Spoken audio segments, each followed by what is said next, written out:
Jai Hind students, I would like to first of all welcome in the second module of Civilizing the Natives and Educating the Nation. As in the previous module we saw that how the British saw education and the tradition of Orientalism.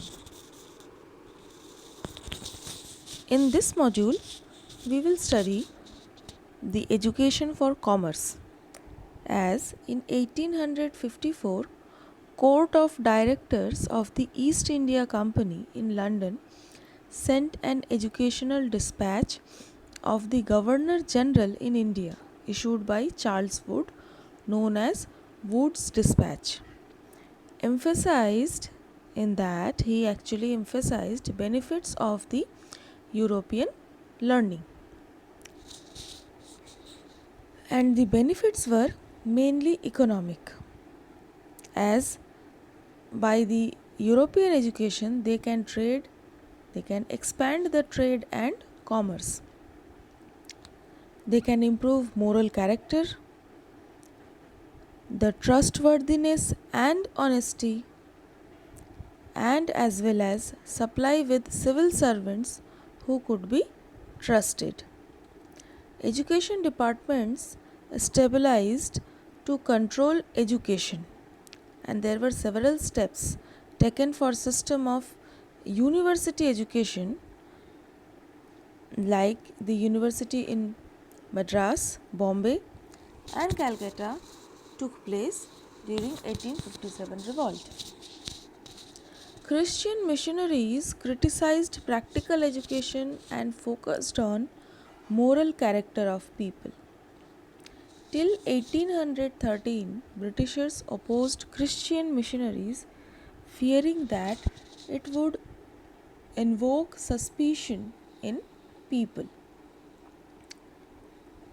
Shirampur Mission, Shirampur actually located in West Bengal, Shirampur Mission by William Carey under Danish East India Company, he also criticized the same. Now we will talk about the story of local school before the British period. In 1830, William Adam, the Scottish missionary, he actually toured Bengal and Bihar on progress of education in vernacular schools. Around 1 lakh pathshalas, each with 20 students, around 20 lakh students in Bengal and Bihar, they stabilized by wealthy and or local community. Flexible education was found. Fees were not fixed.